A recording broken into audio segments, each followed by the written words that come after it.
Endowment for Middle East Truth and Jewish Policy Center's weekly webinar. We have a very compelling and informative program this afternoon featuring two foreign policy experts who will be discussing military challenges for the US and Israel in the Middle East. A discussion we could continue for days, but we'll cover as much ground as we can in the short time that we have. As EMET's New York chapter president, I thank you all for joining. For those listening in today for the first time who are not familiar with EMET, we are one of Washington, D.C.'s premier think tanks working on issues surrounding the Middle East and Israel. We work daily and tirelessly on Capitol Hill with meetings with senators, congressmen, and their staffers to develop and implement pro-America and pro-Israel policies with great success. Our work is critical to the survival of the Jewish people, both in Israel and in the diaspora. And I urge you all to learn more about EMET by visiting our website at www.emetonline.org. Please consider supporting our critically important work with a financial donation as well, as it is your support that helps us to be able to continue our work. These are very complicated and trying times, and pro-Israel and pro-America voices must be heard on the Hill, lest they be drowned out by the louder voices who seek Israel's demise and a diminished America. Today's webinar is also co-sponsored by the Jewish Policy Center, which is a not-for-profit organization that provides timely perspectives and analysis of foreign and domestic policies by leading scholars, academics, and commentators. The JPC passionately supports a strong American defense capability, U.S.-Israel security cooperation, and missile defense. It supports Israel in its quest for legitimacy and security and advocates for small government, low taxes, free trade, fiscal responsibility, and energy security, as well as free speech and intellectual diversity. I urge you all to also visit the JPC website at www.jewishpolicycenter.org to learn more and to support the work that they do as well. Before I introduce our speakers, I wanted to share with you all a special event this Sunday at noon Eastern Standard Time, which will be moderated by EMET's founder and president, Sarah Stern. The event is sponsored by Operation Embrace, a not-for-profit that assists injured survivors of terror attacks in Israel and is entitled The Aftermath of 4,000 Rockets. You can register for the event by sending an email to operationembrace@gmail.com. This afternoon, we're very fortunate to have two renowned experts, Shoshana Bryan and Claire Lopez, joining us to discuss recent events and current issues relating to military challenges that both the U.S. and Israel face in the Middle East. Shoshana Bryan is Senior Director of the Jewish Policy Center and editor of its In Focus quarterly journal. A specialist in U.S. defense policy and Middle East affairs, she was previously Executive Director and Senior Director for Security Policy at the Jewish Institute for National Security of America, more commonly known as JINSA. She has worked with the Strategic Studies Institute of the U.S. Army War College and the Institute for National Security Studies in Tel Aviv and lectured at the National Defense University in Washington and the American Services Academies. Mrs. Bryan coordinated programs for military professionals that allowed more than 450 American military officers to engage in discussions with counterparts in Israel and Jordan. She also created a program to take the cadets and midshipmen of America's service academies to Israel, permitting hundreds of future officers to have a positive, in-depth experience in the Jewish state. Her work has appeared in the Wall Street Journal, the New York Sun, and Defense News, Forbes.com, Daily Wire, and Gatestone Institute, among others. She is a member of the advisory board of the Alethea Foundation, providing opportunities for wounded veterans of the Iraq and Afghan wars, and is a member of the board of the American Jewish International Relations Institute. Claire Lopez is the founder and president of Lopez Liberty LLC, with a mission to alert and educate Americans on a range of national security threats, international, as well as from the Islamic movement, including the Muslim Brotherhood and collaborators among the ranks of Marxists and communists in the US. In 2020, Ms. Lopez was named a senior analyst for Ravina Associates, a strategic corporate communications firm based in Virginia. From 2014 to 2020, Ms. Lopez served as vice president for research and analysis at the Center for Security Policy. She's been a senior fellow at the London Center for Policy Research and a member of the board of advisors for the Canadian Mackenzie Institute. In 2016, she was named to Senator Ted Cruz's presidential campaign National Security Advisory Team. Ms. Lopez has been an instructor on Iran, Hezbollah, and the Red, Black, Green Axis for Understanding the Threat, a nationwide training program on the global Islamic movement and jihadi networks. From 2013 to 16, Ms. Lopez served as a member of the Citizens Commission on Benghazi and continues as a member of the Citizens Commission on National Security. Formerly vice president of the Intelligence Summit, she was a career operations officer with the CIA, a professor at the Center for Counterintelligence and Security Studies, executive director of the Iran Policy Committee, and has served as a consultant, instructor, intelligence analyst, and researcher for a variety of defense firms. She was named a 2011 Lincoln Fellow at the Claremont Institute. She was also named a member of the Congressional Task Force on National and Homeland Security, which focuses on the electromagnetic pulse threat to the nation and serves as its director for counterterrorism. She served as a member of the boards of advisors of directors for the Center for Democracy and Human Rights in Saudi Arabia, the United West, and Voice of the Cops. She's been a visiting researcher and guest lecturer on counterterrorism, national defense, and international relations at Georgetown University, and is a regular contributor to a range of media and subjects relating to Iran and the Middle East. So you can see that we have with us two extremely knowledgeable and impressive women who will be sharing their insights this afternoon. And I thank you both for joining with us. I'm going to spend the first portion of the program posing a number of questions to each of our speakers, and we'll open it up to audience questions for the last portion of the program. So if you have something you'd like to ask our panelists, you can post your question using the Q&A button on your screens below, and we'll do our best to get to as many questions as possible. Today's event will be recorded and available for viewing in the coming days. Shoshana, I'm going to start with you in a discussion of the latest conflict known as Operation Guardian of the Walls. We know that Iran basically funded the entire operation from Gaza through years of funneling weapons, money, and training to Hamas terrorists. And now, despite the ceasefire, which I would argue was forced on Israel by both the Biden administration and the international community, both Hamas and Fatah continue to threaten Israelis with violence and calls for an intifada. Can you share your insights on how much destruction Israel did to Hamas's ability to reinstigate a new attack? How much actual damage was done to the rocket launchers, the underground tunnel network known as the Metro, drone and rocket factories, unmanned submarines, and other offensive weaponry? It was my understanding that the 100+ miles of terror tunnels were pretty destroyed, but a report that I saw this morning indicated that Hamas remains with a large portion of its at least short-range missiles. And Hamas is already claiming to have begun rebuilding, with the Biden administration hell-bent on providing the means to do so, whether through what it calls humanitarian aid, which it promises won't reach Hamas, but we know will be funneled through UNRWA, which is basically an arm of Hamas, or through Iran, which we'll be talking about in more detail later, but which will be replete with funds if the Biden admin has its way. So how quickly do you believe Hamas can rebuild the infrastructure destroyed by Israel? And is there any way to stop this seemingly endless cycle of violence and the inevitability of another operation in the coming years? That may be the biggest question ever asked, Laurie. Thank you for having me. I'm really very happy to be here. Let's unpack that part by part. To begin with, the setback to Hamas was bigger than anyone, including Hamas, anticipated. Israel's intelligence is very, very good. They took out a lot. Hamas will never agree that they did, but yes, they did. According to the IDF, by the way, the building in Gaza that they destroyed, including the AP office and the Al Jazeera office, contained Hamas military intelligence facilities. So it was a legitimate target. They know what's inside the building. And by the way, bringing down the building does not violate the proportionality standard or the rule of law standard. Proportionality, and I think this is important to say every once in a while out loud, proportionality does not mean tit for tat or equal numbers of deaths or equal destruction on both sides of the war. If it did, Israel could have launched 4,000 rockets into the city of Gaza. It doesn't mean that. What proportionality means is when collateral damage, including civilian casualties, which are terrible and should be mourned, is proportionate to the military value of the target. So to the extent that what was happening in those Hamas offices in the AP and Al Jazeera building was intelligence to defeat Iron Dome, or intelligence to target their own rockets, or intelligence to do a lot of the criminal things that Hamas did, the building was a legitimate target. The fact that no one died there is actually quite a testament to Israel's capabilities. Now, what to do and about the rebuilding. In the medium to long term, there is a strategic argument in Israel over how to deal with Hamas. The ceasefire was not entirely brought about by the Biden administration. In fact, I have to say that they went sort of out of their way to let Israel do what they needed to do. But in Israel, it breaks down like this. Some people only want to do what they call cutting the grass.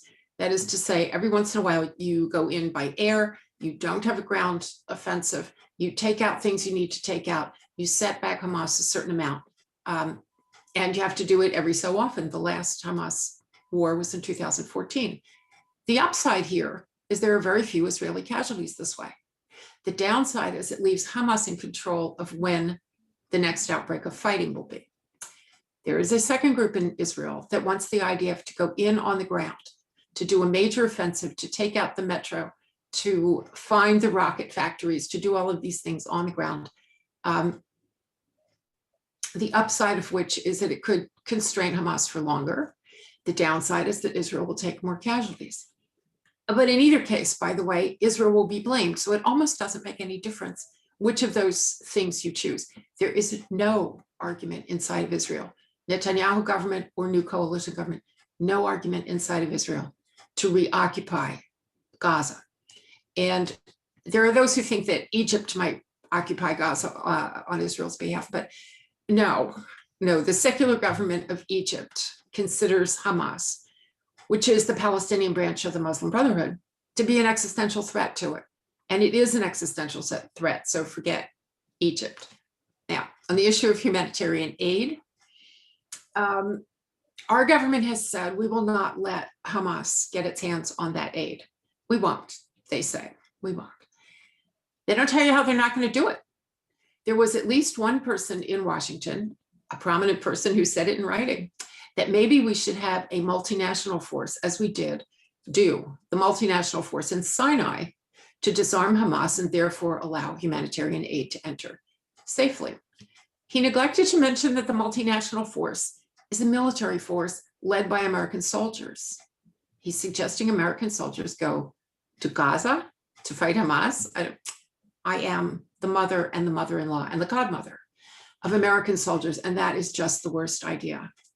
Maybe the worst idea I've ever heard for the use of American troops. Humanitarian aid, as it is presented by the Biden administration, is a way for the United States to give money to the Palestinian Authority and to UNRWA, again, both of which were cut off correctly, in my view, by the Trump administration.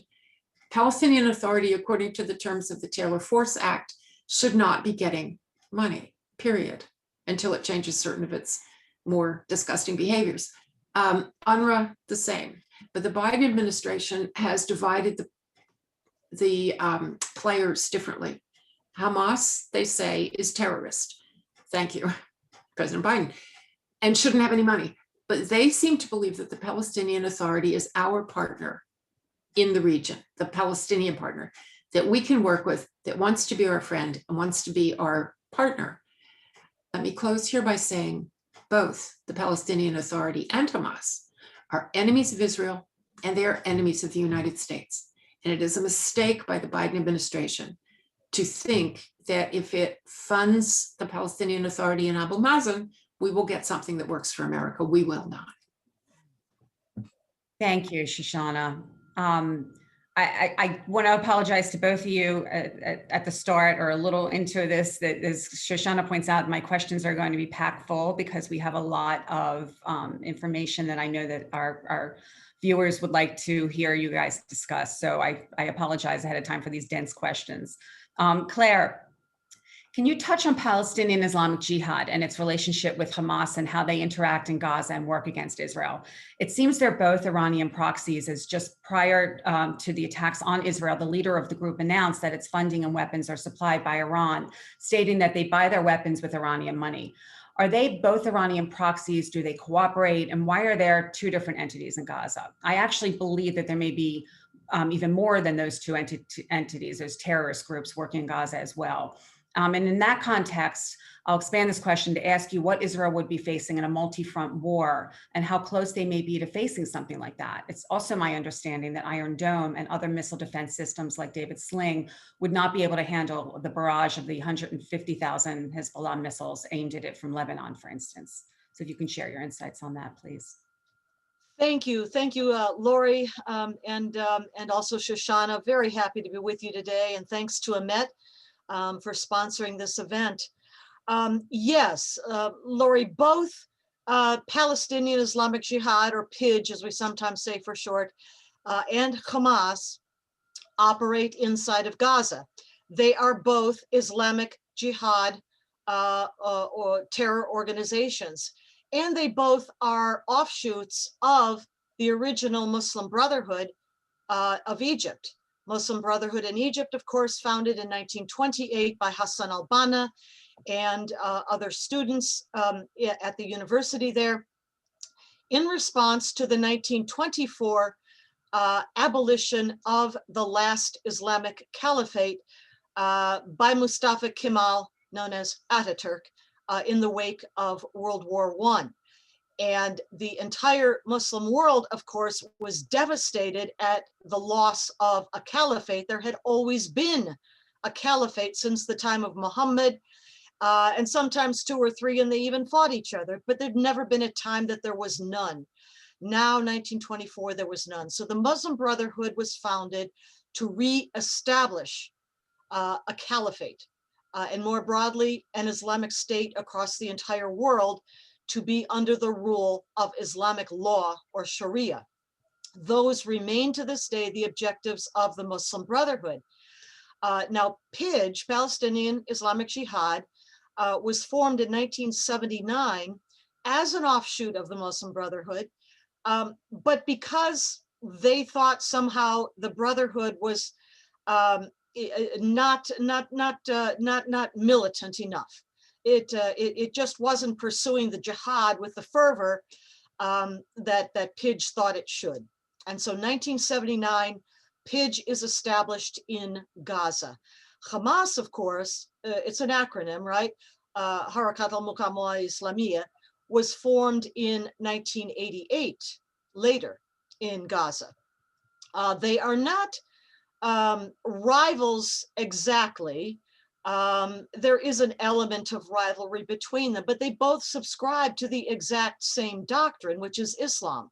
It is Sharia, and they are both true offshoots of the Muslim Brotherhood. Now, here's the difference.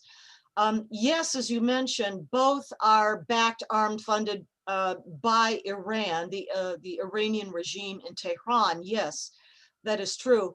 But it would seem perhaps that Pidge is a little closer to that regime in Iran.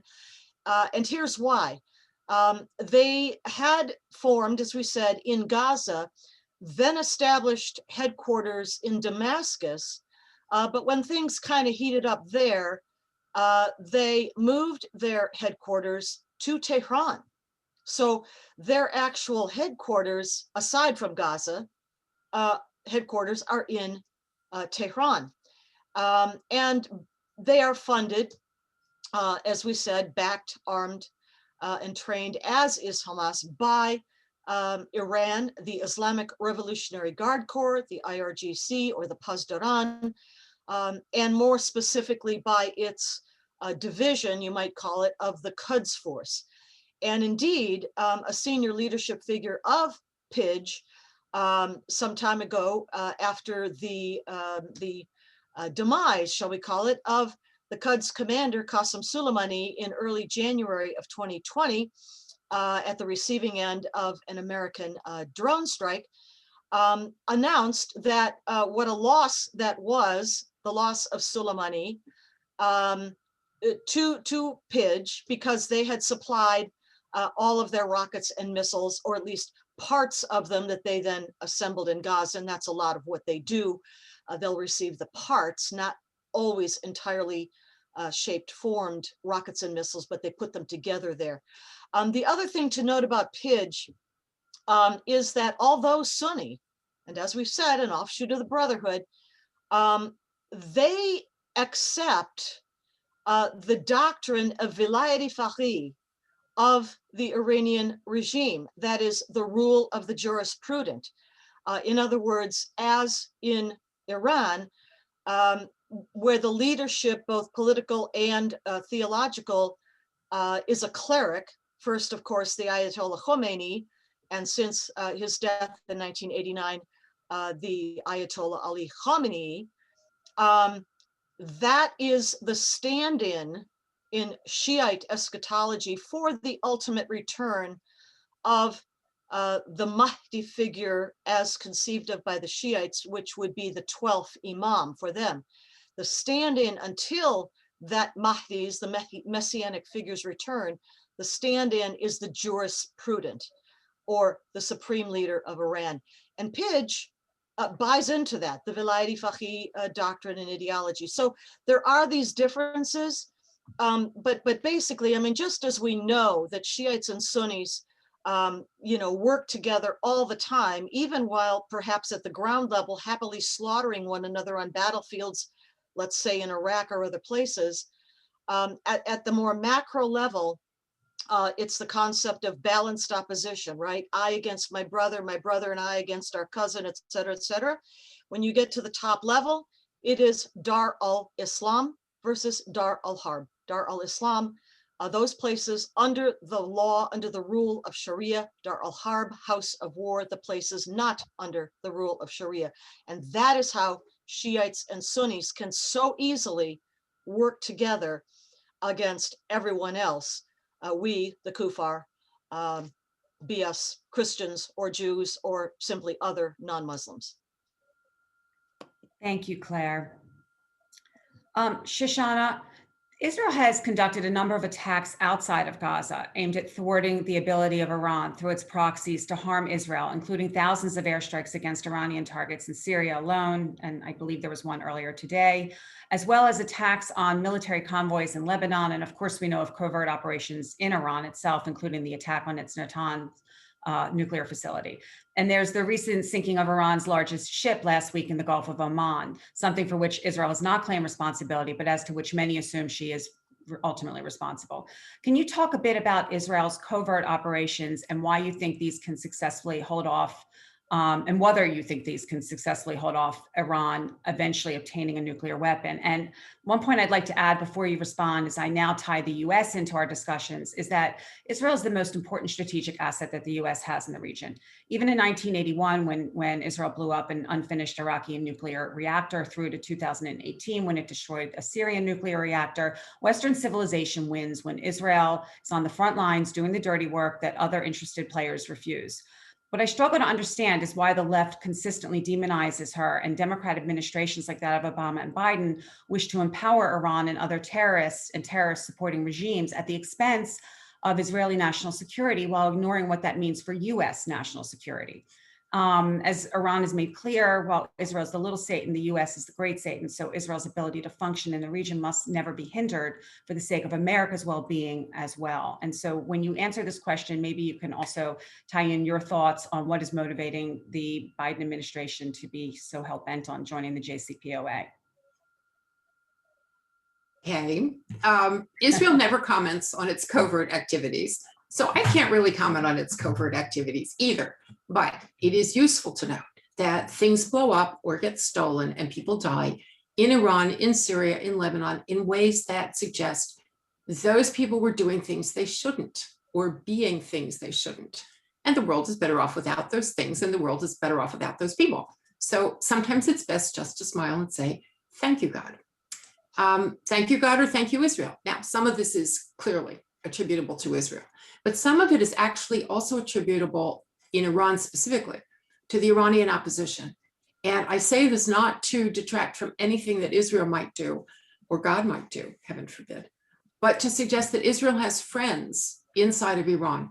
You have to understand that in Iran, most of the people do not like their government for very good reasons. And one of the ways to express that unhappiness with their government is to hope that Israel will help them.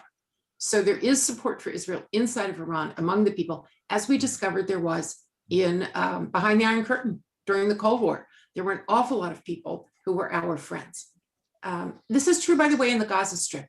There are people in Gaza who, at great risk to themselves, provide information to Israeli sources. And as to your question earlier about the destruction of things and the intelligence for things, there are very brave people in both places who put themselves on the line for this.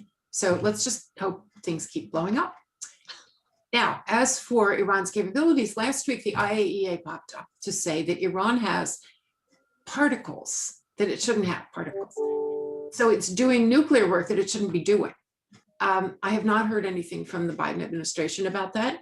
It's rare for the IAEA to point a finger at Iran, and the Europeans don't want to deal with it either. They're busy with the Vienna talks. Actually, they're not. The Vienna talks have just adjourned so that the Iranians can have elections. But I would point in the Vienna talks to the oddest thing, which is that America's adversaries, China and Russia, were sitting in the room with Iran, America's adversary, and the European members of the P5+1 who were desperate to get some contracts and make some money out of a new deal, while the United States was sitting in the lobby. Okay, we were not in the Vienna talks. And it's very important to understand that we were outside. And the Chinese, by the way, does anybody still like the Chinese? I think not.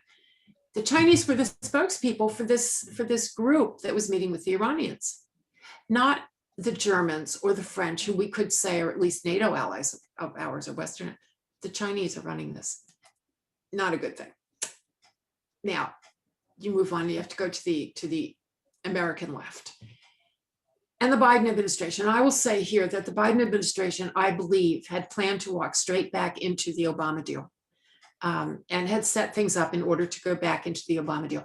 I think some people, at least in the Biden administration, have discovered that this is not 2011, 12, 13, 14, when those negotiations were going on.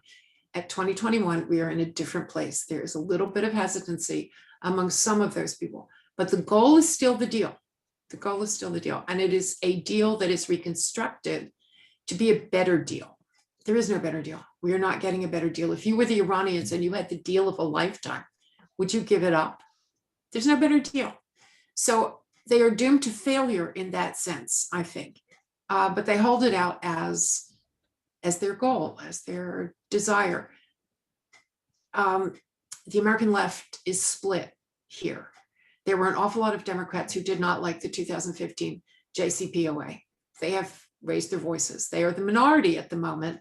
So they're out there and they're tugging on the coattails of the Biden administration, but not having a whole lot of effect. The people who have impact right now are, as you say, the left, the far left, amplified by social media and print media and other media that is controlled essentially by the left. I mean, this is a conversation really for the COVID-19 discussion, not so much even about Iran, but the way the media has manipulated facts and kept people in the spotlight, out of the spotlight. This is something that we need to understand. And right now, Israel's enemies have the spotlight. Rashida Tlaib, apartheid Israel. She wants to go to the International Criminal Court for apartheid. And then, by the way, for the United States, she wants to take us to the International Criminal Court. It is an indication of two things. One is she's out of her mind. And the other is that she is not a friend of the United States or Israel. That's what we're going to live with for the next period of time. I actually also read a little earlier on Twitter that Ilhan Omar compared America to Hamas, the Taliban, and Israel, as if America and Israel are comparable to Hamas. And yes, she threw them all into a bucket. You know, she was hoping to get Secretary of State Blinken to bite and say, yes, there's this bucket of people who are nasty. And to his credit, he did not bite. So yes, that's where she is. And she's got support for that position, not only on the Hill, not so much on the Hill, but on the Hill and in organizations around the country. And I don't know where the administration is going to go in the end. Very distressing. Thank you, Shoshana. Claire, I want to touch on some of the military threats in the region. Hamas attempted to blow up one of Israel's offshore gas rigs using a suicide submarine, and I understand that Hezbollah is also focused on destroying Israel's gas rigs.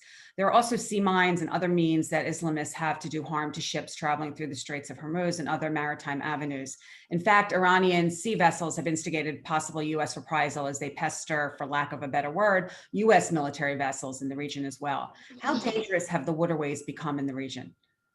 Very dangerous indeed. And I think this is a key point to understand about the need for an American presence in the Middle East region, and why I sometimes make a distinction between an American military presence in other places, like let's say Afghanistan, and this region of the Middle East. If you can mentally picture a map of the Middle East, with these waterways that you're talking about there, Laurie, we can understand what the Iranian regime is attempting to do, mainly by way of proxies, right? So Iran, by its geographical location, already is able to threaten the Strait of Hormuz that leads from the Persian Gulf out into the Arabian Sea. But On the other side of the Arabian Peninsula, we have equally critical waterways. And here I'm talking about the passage between the Arabian Peninsula and Africa, the Horn of Africa. And the narrowest place there is the Bab el-Mandeb, a strait, one of the 8 most critical straits in the entire world, the Bab el-Mandeb that lies between roughly Yemen and Djibouti, and controls the passageway up into the Red Sea and eventually the Suez Canal. And we can see strategically what Iran, the Iranian regime, has been trying to do in terms of at least being able to pose a threat, whether by proxy or directly. And in addition to trying to surround Israel, both land and sea, which we can see from the map, of course, Hamas and Pidge to the south in Gaza, Hezbollah in the north, coming out of Lebanon. And by the way, I don't know how they did it, but deterring Hezbollah from entering the fray in the most recent conflict, I think was critically important, but they're still facing those 150,000 rockets or more, you know, with upgrade kits for precision guidance. But so that is surrounding Israel. Peace treaties have helped with Egypt, with Jordan, okay? But the other thing that Iran's regime is trying to do is to surround its #1 regional enemy, aside from Israel, the Saudis on the Arabian Peninsula. So you look around that peninsula and you see that, you know, the Strait of Hormuz on the one side of it, around and down, and what is the Iranian regime doing but backing, arming, supplying the Houthi rebels in their fight in Yemen. And of course, out of Yemen have been fired any number of rockets and missiles by the Houthis, an Iranian proxy, Shiite proxy militia, fired at Saudi Arabia, at oil facilities in Saudi Arabia. So it's not just the waterways, but it is the waterways. If they get control of Yemen, let's say, the Iranians through their Houthi proxies, they would be in a position to threaten the Bab el-Mandeb. By the way, across that strait, in the Horn of Africa, in Djibouti, is the United States' one and only military base in Africa. If we think about it, AFRICOM does not even have a base and a headquarters in Africa. But there is that base in Djibouti. That is not AFRICOM, but it is our base in Djibouti. Well, right next door, what's just been built? The Chinese have just built a military base next door to ours in Djibouti. So it is not just the Iranian regime, but it is those that are allying with it, as we see now the CCP, Chinese Communist Party, Beijing, as well, threatening these very key waterways. So the waterways are terrifically important, is how I'm answering your question there. And why I think it is important for the United States to maintain a military and especially a naval presence in these waters. It is to preserve the freedom of movement of the seas, yes, for everything, including commercial shipping, which has been attacked and threatened repeatedly by Iran and its proxies, not just the Houthis, but Hashd-e-Shaabi out of Iraq. You know, threatened in land-based facilities too. So shipping, land-based facilities, all of these under threat by Iran, its proxies, and its allies, and extremely important, I think, that the United States maintain a deterrent presence. We are well, not the largest anymore. I was going to say largest. The Chinese have a bigger Navy now, but we still dominate the seas worldwide. The Chinese don't yet have a worldwide naval presence, but important for us. Thank you, Claire. You've all that information you just packed in there is a good transition to the question that I'm about to pose to Shoshana. Shoshana, my question is tying us back to land now. And Iran's proxies in Iraq consistently threaten the US with more and more sophisticated weapons, including drone attacks that target US military and diplomatic sites. In fact, I believe that since 2019, Iran-backed militias have conducted 7,300 attacks against US interests, killing 4 Americans and 25 others. It seems the US basically handed Iraq over to Iran, which is now deeply entrenched there. Will we see a replay of that when our troops leave Afghanistan on Biden's planned date of the 20th anniversary of 9/11? Something I think we can all agree is tremendously insulting to every soldier who fought there and every American who lost their lives on that day. But I mean, even now, I understand that the Taliban is becoming emboldened, even prior to us fully pulling out. And Claire touched on Yemen, where Biden shockingly withdrew the terrorist designation of its Houthi rebels soon after entering office. And the Saudis and UAE, even presumably our allies in the region, are left to fend for themselves against these Iranian proxies that are seemingly winning. So, you know, while we have radio silence from the Biden administration with the latest Houthi attack in which 17 civilians were killed, including a 5-year-old girl, the international community is silent. You know, what's happening on the land that the U.S. can do anything about to stop what we see playing out here? Okay, to start with land in Iraq, Iran has always wanted to be entrenched in Iraq. The Iranians have always thought of large parts of Iran as theirs because those parts are predominantly Shiite. Saddam Hussein was Sunni. They've been at each other's throat. There was a very long Iran-Iraq war during the 1980s. So none of this is new. Now, we got involved in Iraq, and we did what we do. We did what Americans do, which is hope that by intervening, we could create something better than that thing that was there before us. And this is also true in Afghanistan. I mean, we didn't go to Iraq to conquer Iraq. We didn't go to Iraq because we needed sand dunes. We went to Iraq because we had to get rid of Saddam in our government view, and we hoped that something better would come out of it. It takes a very long time for societies to change themselves. If they ever do, if they ever want to. And in Iraq and Afghanistan, you have the same problem. We decided, we, the United States, we, the Obama administration in 2011, that we had created a democratic and stable government for Iraq. He said so, that's what he said. And we left, except we had not created a democratic and stable government. We created a country that was at each other's throats, heavily armed, and everybody needed to establish their bona fides without us, including Iranian-supported Shiite militias, which have been the bane of Iraq's existence before we got there, while we were there, and now. The unfortunate part right this minute is that Iraq has a government that is rather pro-American and, more importantly, Iraqi nationalist. It does not want Iranians running the country, and an awful lot of Iraqis agree with him. There have been protests and demonstrations and attacks on Iranian facilities inside Iraq.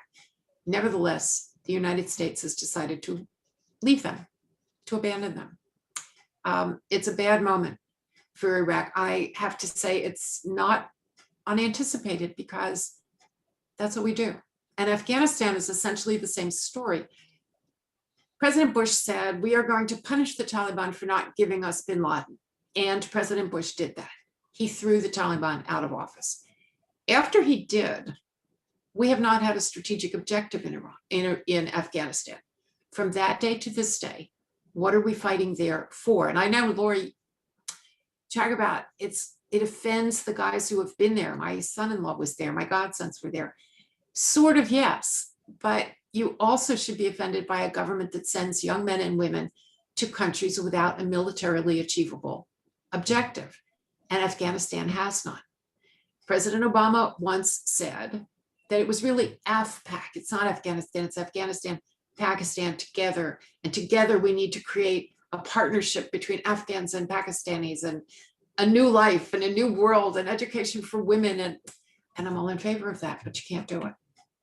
You can't do it. Afghanistan is one of the few countries that never was occupied for very long because people can't. You know, it looks like a rock in the desert, but those people have their own ideas about how they want to live. And just saying, well, we want you to live like we live is not going to work. So we're going to leave. And in essence, we're going to acknowledge that we didn't have an objective that we could reach. And there never was one, and there never will be one, and we're going to come home. And that's not nice. That's not happy. It reminds me of, you know, the end of the Vietnam War, where you had to say to yourself, why were we there and why are we leaving and now what? And by the way, I would just say of the whole thing, Claire answered the question about waterways, but to go back to the Middle East part, there is a land bridge that needs to concern us, and that is Iraq, Syria, Lebanon, out to the Mediterranean. So as Claire goes underneath and looks at water, you also have to go overland and look at the northern countries. And those also are sitting right on top of Saudi Arabia, Iran's nemesis. So it is under the Saudis, over the Saudis, under Israel, over Israel. There is a lot out there to parse. Thank But you. sitting in Afghanistan will not help us. Thank you. I think that, you know, one thing that also sort of goes unnoticed are the people that are left behind, the informants, the people that we train that, you know, worked with American soldiers. And I think that it's horrible for, you know, we touched on the American soldiers, but there are people whose lives have been decimated because of our interventions in the cultures, and then leaving it behind without, as you point out, any goal. Claire, You've got to stop. You've got to add one more thing there, Lori. Translators and people who work directly for US forces, they are going to be the object of horrible retaliation by the Taliban. And there is a procedure for those people to be brought to the United States, because we understand the problem we create for them when they choose us as opposed to choosing the local guys. The Biden administration has been slow walking the applications for Afghan translators to come to the United States, and that is shameful. That is shameful. Yeah, no, I 100% agree. It's heartbreaking. Claire, while Iran stepped up its aggression since Biden took office, one of the threats to American national security that seems to garner little attention is its mischief in Latin America, and in particular Venezuela. And I use mischief again as very lightly, because it's a lot worse than that, I believe. I read recently that an Iranian cargo plane successfully landed in Caracas, and there's an Iranian ship that's believed to be on its way to Venezuela. If Biden lifts the sanctions on Iran as is expected, and Iran once again becomes flush with money, I sort of shudder to think of the dangers that confront Israel and our other allies in the Middle East, as well as the US troops that are stationed there, but also our homeland, which may be in the range of Iran's more sophisticated weapons being moved into South America. If you have time to sort of tack on to the end of your response to discussion on Venezuela and Latin America, if you can touch on the EMP possibility of an electromagnetic pulse threat, I'd appreciate it as well. Sure. So I think we have to go back some years to 9/11. People say, with a presence in the Western Hemisphere of Hezbollah, of Iran, will they be in a position to attack the homeland? Well, they already did. Iran and Hezbollah were the authors, the directors, and the executors of 9/11. Yes, there were Al-Qaeda operatives, pilots, muscle hijackers involved. Yes. But the plot and the execution of the plot and the training of the hijackers, that was Iran and Hezbollah. So the thought that they have never, ever been held accountable, the regime in Tehran has never been held accountable for 9/11 by any president from George W. Bush through Barack Obama and through President Trump, emboldens them. The fact that Hezbollah was up to its eyeballs in 9/11, and yes, the top terror chieftain of Hezbollah, Imad Mughniya, went off to find out whether there were really 72 virgins up there back in February of 2008. Yes, by whatever means he was dispatched. But Hezbollah has never been held accountable. So now let's come to the Western Hemisphere. During the horrific civil war in Lebanon, which raged from 1975 until 1990, when Assad, the father, Hafez al-Assad, of Syria put a stop to it. The horrific war led to an exodus of many, many Lebanese fleeing the civil war, the horrific situation there in their home country. They went to many parts of the world. Lots of them came to South America. And as we all know, Lebanese tend to be very good business people, and they set up businesses in many places. But riding that vector of immigration out of Lebanon was Hezbollah. And Hezbollah first got its foothold in South America in what's called the tri-border area, which is the place where Brazil, Argentina, and Paraguay, their borders meet. Poorly policed, always, even before Hezbollah, a place for criminal activity, anything from narco trafficking to car theft to contraband, all of the above. But Hezbollah found it a very convenient place to put down its roots in South America. From there, it expanded throughout the continent. Fast forward to about 2005, when two things happened. Hugo Chavez was elected president of Venezuela, and Mahmoud Ahmadinejad came to the presidency, selected to the presidency of Iran. They formed an alliance, a very convenient alliance. It involved Hezbollah, it involved Syria, Damascus as well. And from that further north now, Venezuela is sitting at the top of the South American continent. Hezbollah and Iran now had a firm base of operations and a launching point against the United States, if and how they wanted to use that. The first thing that they've done there is to turn Venezuela into a narco trafficking state. The narcotics, mostly previously at least, it was cocaine. Now it's including opium and other things, coming out of Colombia, went eastwards through Venezuela, across the Atlantic to customers eventually in Europe, but also straight up north through Central America using the maras, the gangs of Central America, through Mexico, the narco trafficking cartels there, and to customers here in the United States and on up into Canada too. So Hezbollah and Iran established a narco trafficking state, but it also gave them a place to establish many more diplomatic facilities, meaning embassies in different countries of Latin America, and consulates, and also Islamic centers and mosques. They use all of the above for cover spots for their operatives, for the IRGC, which has its own intelligence division, for those operatives of the MOIS, Ministry of Intelligence and Security, which the Etalat Va'amniyat Kashfar of Iran, to operate out of those cover spots, and to, from there, liaise with, handle, manage Hezbollah. And that's what they've done. They've used also business, company, firms, not only to evade sanctions and money launder and evade the financial sanctions that way, but also as cover positions as well for their intelligence operatives. This is all a threat, not just to South America, Central America. It is a threat to us. It is aimed primarily at us. By the way, I don't know how many of the viewers, listeners today know that Hezbollah has also established a base of operations in Cuba. Yeah, Cuba, 90 miles off of the Florida coast in Miami.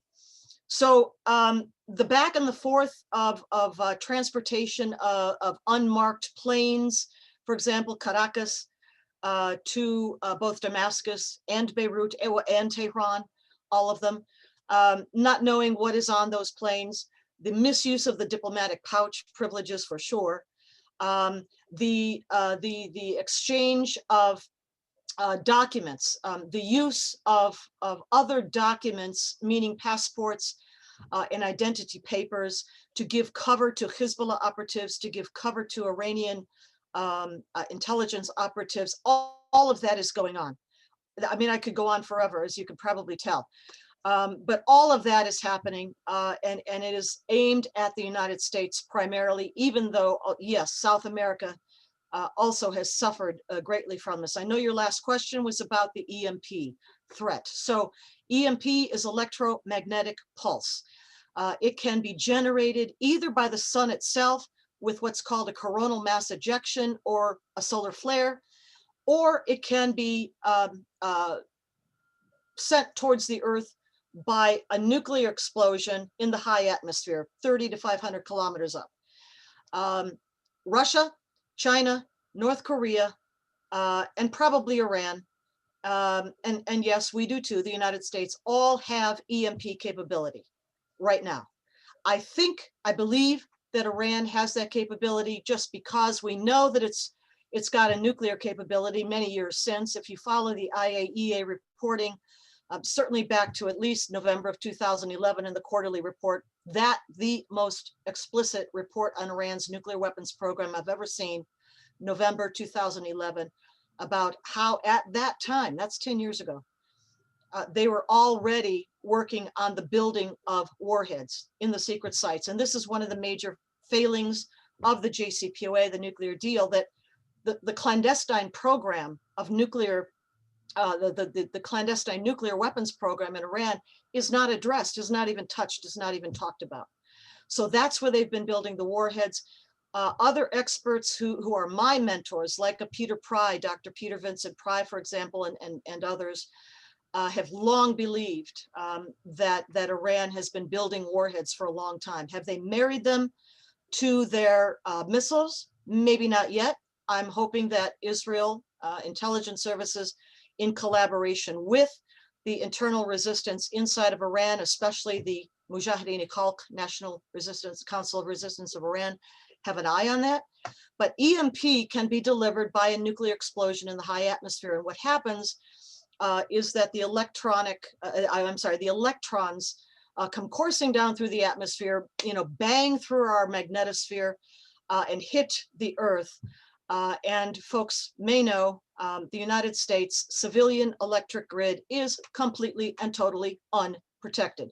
Yeah, we have 3 grids, the Eastern, the Western, and the Texas, but they're all linked, and we're linked to Canada too. If any part of that got hit by an EMP, a cascading effect would take the whole system down.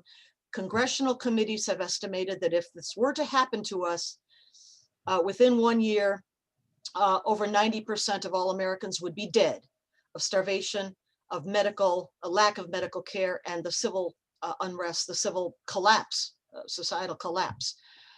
So that is the EMP threat. I could talk to you more about that, but it is a very serious threat.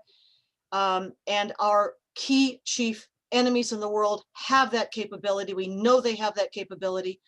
And there's no reason to think that Iran would not have the capability, given how closely its nuclear program is connected to China's, to Pakistan's, to North Korea's, and so forth. Thank you, Claire, for that sobering analysis. It's something that has worried me for quite a long time, I think, since the first time I heard you speak on EMPs and your other insights. Of course, I love hearing both you and Shoshana speak, because I always learn something new. So we have a lot of questions in the queue, and I did have additional questions for both of you. But Shoshana, actually, people are asking, and I'm getting through my text also, the last question I was going to ask for you anyway. So the Abraham Accords, everybody's wondering the stability, the viability, the long-term viability. You've got Jen Psaki saying they were dead on arrival, and Ned Price refuses to use the term Abraham Accords. And it seems to me that during this last operation that they were a success. We didn't really hear any of these Gulf Arab nations speaking out. Unfortunately, we've talked about the fact that the Saudis are an ally and probably would have been the 5th signatory. What are your thoughts on the long-term viability and how that can help in the region, bring stability to the region? So I'm glad that after Claire's last response, I get a positive thing to say. Look, the Abraham Accords are the result of the last 10 years. They are the result of the Arab Spring, which from the point of view of the conservative Gulf states were a disaster. The United States took out the government of Egypt, of Libya, of Iraq. They encouraged trends that the conservative Gulf monarchies were very uncomfortable with. They didn't know what to do. And by the way, their biggest problem is Iran. So they looked around the region and they said, on the one hand, you have President Obama, who is a revolutionary. And on the other hand, you have President Obama, who wants Iran to run the Middle East. What are we going to do? So they looked around, they said, okay, let's go to Israel. Let's look at Israel, which is anti-Iran, which is modern, which is progressive, which makes money, which does all these things. And they decided that their future security was more important than the Palestinian cause. And beginning in 2015, you had some real movement toward Israel from the Gulf monarchies after the Iran deal, looking out for their own interests. And this goes to the question of, are the accords going to last? As long as the Gulf states see them in their own interest, yes, of course they'll last. And it didn't hurt Israel that the Gulf states look at the Palestinian Authority and it's corrupt and it spends Iranian money and it does all these things that the Gulf states have deliberately chosen not to do. You look at the UAE, you look at Bahrain, you look at Oman, and increasingly Saudi Arabia, they have made their pitch for the modern world.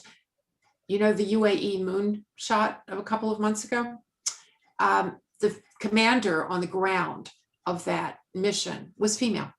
She was a UAE born scientist who went to college, who was running the UAE space program. So they've made the kind of commitment to the modern world that we would want them to make, and they make it with Israel. So the Abraham Accords come from all of that. And I give President Trump, enormous props for bringing it together and making it happen. Now, you have two possibilities. One is that because the Biden administration is moving toward Iran in a way that's very threatening to those Gulf monarchies, they will get closer to Israel. They will say, we need Israel to survive. You were right, Lori, not one of them had a complaint to make about Israel's behavior in May in response to Hamas. On the other hand, if they believe they're sunk, if they believe that even Israel can't save them, they will look to save themselves. And that's my concern, that if we don't encourage them to think that there is hope for them, both with the United States and with Israel, they're going to say, what do I do to save myself? Mm-hmm. And if it means talking to the mullahs, they may talk to them. They don't want to, but they may end up talking to the mullahs. Yeah, it's very distressing. Thanks, Shoshana. Another question, Claire, came in. Secretary of State Blinken warned that Iran may be just weeks away from having sufficient fissile material for nuclear bombs. How far can Israel go with military action against Iran's proxies? And at what point will Israel attack Iran itself? I don't know that you have the answer to that. And then the last part of this question was, can Israel leverage its relationship with Azerbaijan to keep Iran at bay? Well, I don't know how Secretary Blinken has any clue how much enriched fissile material Iran has, given that over the last how many years, the Iranian nuclear weapons program has been working away at clandestine sites under mountains, Fardo, other places that we don't even know about. As I said, and as many of us believe, putting together, already creating warheads, nuclear warheads. So, some of these estimates, you always hear them, well, they're 8 months off, they're 1 year off. They just need, the goalposts keep moving, don't they? So that's my first thought. He has no bloody idea, no clue how much fissile material Iran has. And maybe the IAEA doesn't either, because it's not been allowed into any of the clandestine sites that Iran chooses to bar it from entering. The ones who may have a better idea, again, as I said, I'm hoping the Israeli intelligence, which is very, very good and has to be, because on this point it's existential for them. They are in the bullseye, the Shaitan Kuchek, the little Satan, to be destroyed by the regime in Tehran. But the others, of course, who probably have a pretty good handle on what's going on, again, the Iranian opposition, in particular the Mujahideen Khalq, which have penetrated the entirety of the Iranian nuclear weapons program. And I think, this is my personal opinion, I have no idea if it's actually true, but my observation, that very likely Mossad works with the MEK. So how close are they? the red line, I think, the final red line will come when these sources, be they Iranian or Israeli, determine that Iran is beginning to mount its warheads on top of its missiles. I don't know that that's taken place yet. They obviously have missiles, we know, because I've tested them openly. But have they begun marrying them together? And that's a difficult task, technologically speaking. When that line is crossed, or before, as it is being crossed, that is when Israel, I think, is going to have to make the tough decision about what to do. Now, in the months, these last months, going back really until the latter part of 2020, I heard statements coming from senior leadership in Israel, from the Prime Minister Benjamin Netanyahu himself, to then Defense Minister Benny Gantz, to the IDF Chief of Staff, Avi Kochavi. Each one of them spoke more bluntly than I've ever heard them speak before, talking about that Israel must have, will have, does have a military answer, a military option to ensure that Iran is never able to deploy deliverable nuclear weapons against Israel. I've never heard them speak so frankly, but they did. And I think that there's a lot going on behind the scenes that we may not know about in the open.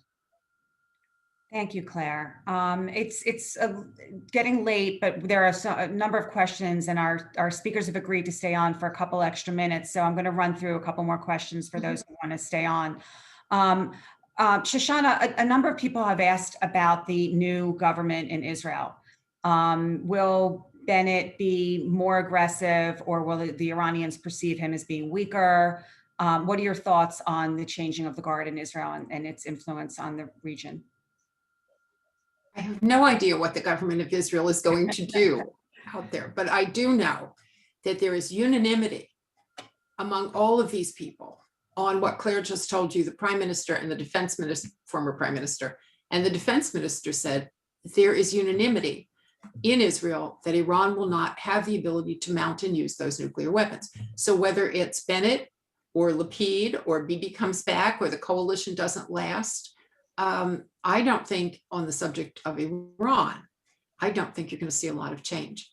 The nature of the threat is the nature of the threat, and the Israeli government prior and the Israeli government current understand that. Thank you.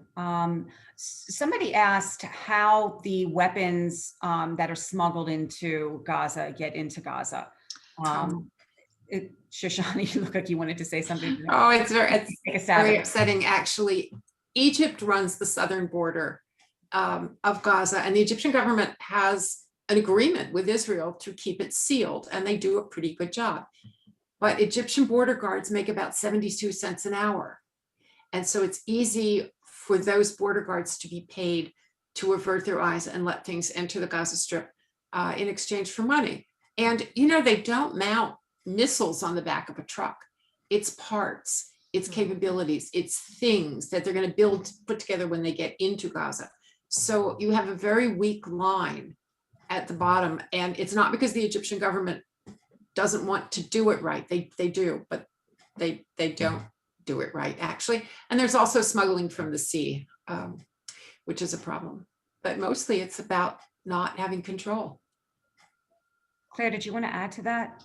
No, I agree completely. It's both by land tunnels across the Sinai border into Gaza, and it is also with an advancing, how would I say, increasingly technologically advanced capability at sea, submarines and submersibles that bring in these parts. Again, probably mostly parts, and then they put them together inside of Gaza.